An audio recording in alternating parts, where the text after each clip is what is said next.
Buenas tardes a todos. Iniciamos la conferencia de prensa por parte del señor Ramón Jáuregui sobre el informe del debate sobre el futuro de la Europa. 407 votos, 376 en contra, 41 abstenciones. El señor Jáuregui nos va ahora a explicar la situación y luego habrá preguntas. Gracias, ha pronunciado usted muy bien mi nombre, la primera vez. En primer lugar, quería decirles que este informe que hemos aprobado hoy con una votación muy mayoritaria responde sustancialmente a dos reclamos, ¿no? La primera es la petición por parte del señor Juncker de provocar un debate en el seno de la política europea sobre una serie de escenarios de futuro, y ellos marcaron 5 escenarios. Y, en segundo lugar, a las comparecencias que han tenido lugar durante los últimos 2 años a iniciativa del presidente Tajani para convocar a los primeros ministros a explicar su proyecto de futuro de Europa. Sobre la base de estas informaciones hemos construido un consenso amplio en favor del futuro de Europa más integrado, ¿no? Si yo tuviera que poner un titular al informe, yo diría que se trata de hacer más cosas que solo podemos hacer juntos, ¿no? Esta sería la idea esencial, hacer mejor las cosas que solo podemos hacer juntos. Y este ha sido el común denominador de los 20 y pico primeros ministros que han comparecido aquí. Si ha habido algún común denominador, es este. No muchos más, desgraciadamente. Pero este sí. Todo el mundo ha aceptado que Europa se enfrenta a retos muy importantes, que todos los países somos demasiado pequeños para afrontarlos solos y que una mejor integración para abordar ese futuro y para responder a esos retos es necesaria. Entonces, el informe se ha construido sobre una línea gruesa de europeístas y, de hecho, el consenso lo hemos logrado con mis compañeros Elmar Brok por parte del PP, con Pascal Durand del grupo Greens, con Maite Pagaza por parte del grupo ALDE, con en parte también con las aportaciones del señor Castaldo de FDD y de la señora Spinelli del grupo de la GUE. Aunque, desgraciadamente, la GUE ha decidido no votar el informe y creo que, sinceramente, ha sido un error por su parte, porque, con todo respeto, creo que en el debate había una línea gruesa entre europeístas y antieuropeístas. Y no se puede estar votando o coincidiendo en una coincidencia inexplicable para mí con quienes se han opuesto desde el nacionalismo a un informe sobre el futuro de Europa más integrada. Sinceramente, no es explicable esa coincidencia y yo lamento mucho que, a pesar de los esfuerzos que hicimos para incorporar a la GUE a este informe, finalmente no lo hayan hecho. El informe reivindica que el nacionalismo que azota a Europa no es la solución. Esta es una de las definiciones importantes. Y propone que esa integración mejor tiene que resolver viejos problemas detectados. Por ejemplo, hay que superar la unanimidad con las cláusulas pasarela, con arreglo al Tratado de Lisboa, o con una reforma de los tratados que elimine la unanimidad en la política exterior, en la política fiscal y en otras muchas materias que están lastrando, que están obstaculizando el avance de la Unión Europea. El informe también reivindica una cooperación reforzada más útil y flexible. Por así decirlo, consideramos que no ha habido una utilización suficiente de los mecanismos de cooperación reforzada.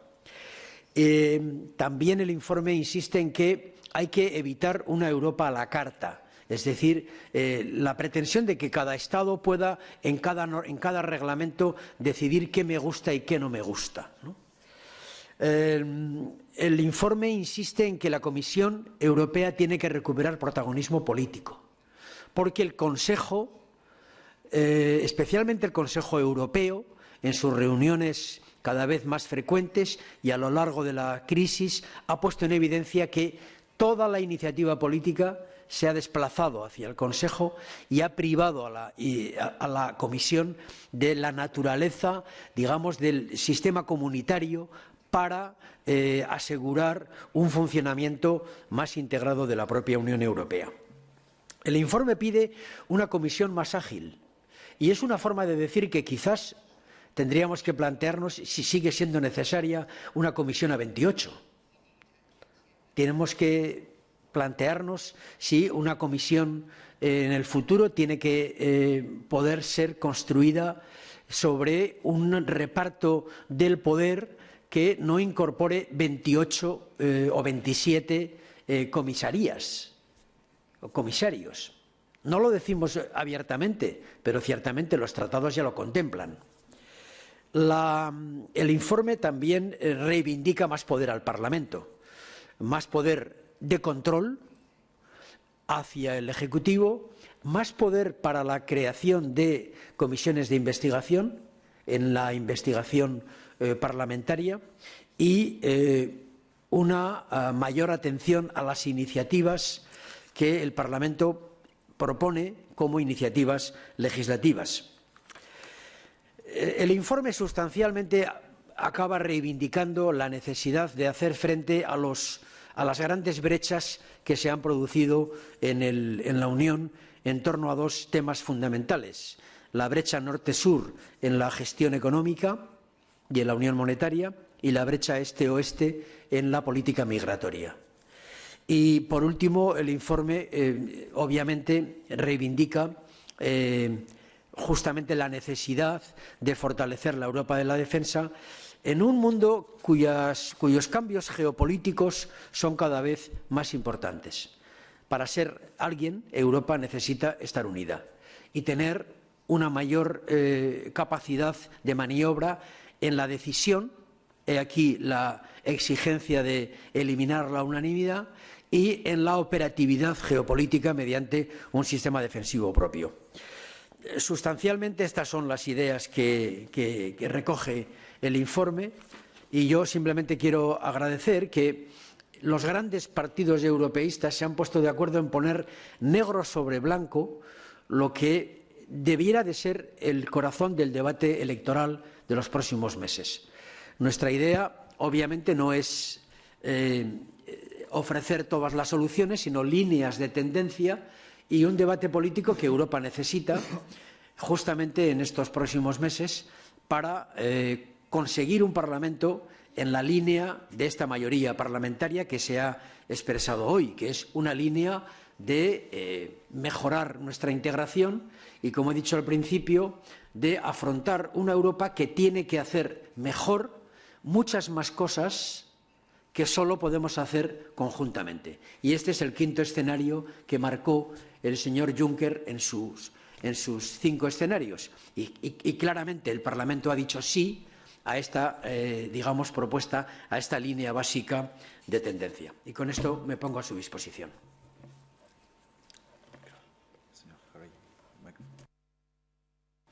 Thank you, Mr. Jauregui. Yes, first question, please. Gracias, señor Jauregui. Pregunta, por favor. Hola, buenas tardes. Yo quería saber si teme que todas estas propuestas y esta línea marcada por el Parlamento de esta legislatura vayan a caer en saco roto porque aumenten los nacionalismos y se debiliten los frentes europeístas. Y luego, si me puede explicar un poco más sobre esa reticencia en la negociación con la GUE, qué punto exactamente no les gustaba. Gracias. Bueno, en relación con lo segundo, ha habido matices en detalles sobre la situación económica de la crisis, sobre la gestión económica de la crisis, pero yo creo que los detalles no explican la necesidad política de estar con el europeísmo en este debate. Tampoco era el momento de determinar en el informe si el pacto de estabilidad, si el semestre europeo son mejores o peores. Yo reconozco y respeto que GUE tiene una posición distinta en relación con lo que puede ser la política económica, pero este informe no era para criticar la política económica. Este informe era para decidir qué escenario de futuro dibujamos y con quién estamos. Y ciertamente todos los nacionalismos que nos invaden ya en esta Cámara han rechazado siquiera discutir este informe, porque no querían, porque iban en la línea totalmente contraria. Entonces, yo creo que hay momentos en la vida en los que hay que saber elegir lo principal y no dejarse llevar por los detalles, porque de hacerlo se producen coincidencias inexplicables, las que hemos visto hoy allí. Y en relación con los nacionalismos, yo pienso que hay que esperar, sin dramatizar, el horizonte. Yo pienso que el 65% de la opinión pública europea sigue mostrando, y también lo decimos en el informe, una posición europeísta muy rotunda en prácticamente toda Europa. De manera que es de esperar unas mayorías tan cualificadas como las que hoy tenemos en la defensa del proyecto europeísta, más allá de que el nacionalismo ciertamente ha renacido y, curiosamente, constituye uno de los problemas con una reivindicación soberanista anacrónica. Europa se construyó en gran parte para superar los nacionalismos y ciertamente están surgiendo no solamente los locales, también los correspondientes a los Estados miembros, en una visión que está conducida al fracaso, que es anacrónica, no puede tener ningún futuro. Entonces vamos a ver de qué manera se expresan los europeos, cómo se articulan esas fuerzas políticas nacionalistas y qué escenario tenemos aquí. Pero este informe dice que una gran mayoría del Parlamento Europeo está por mejorar nuestra integración y por hacer frente a unos retos que, insisto, inevitablemente tenemos que combatir juntos. Y este sí que ha sido el común denominador de los primeros ministros, incluido del propio Conte ayer. De manera que eso es lo que tenemos que aprovechar para darle un sentido a la marcha del proyecto europeo en los próximos años. Gracias. Yes, please.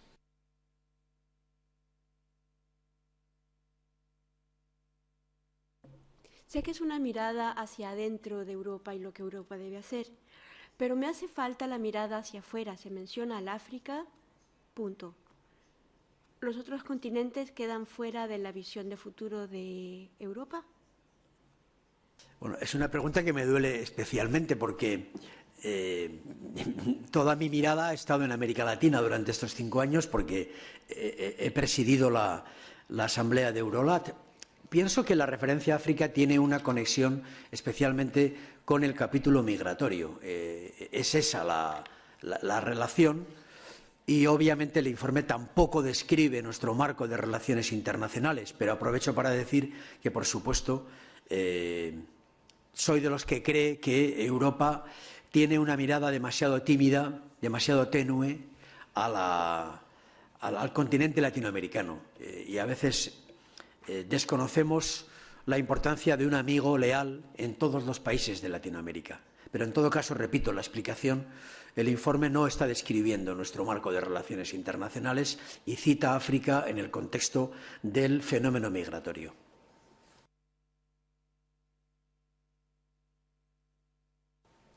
Another question, sure. Creo que antes ha dicho algo así como que hay que tener prioridades o atender a las prioridades y no a los detalles. Quería saber su reacción a que los independentistas hayan bloqueado los presupuestos y estemos ante la posibilidad de unas elecciones y un cambio de gobierno.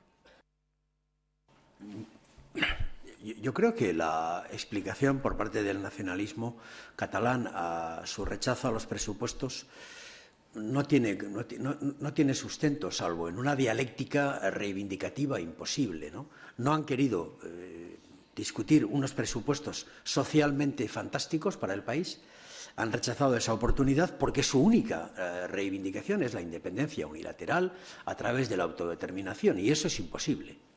Entonces, esta vía radical de unilateralidad del nacionalismo hacia la autodeterminación para la independencia es inaceptable, inasumible, democráticamente imposible.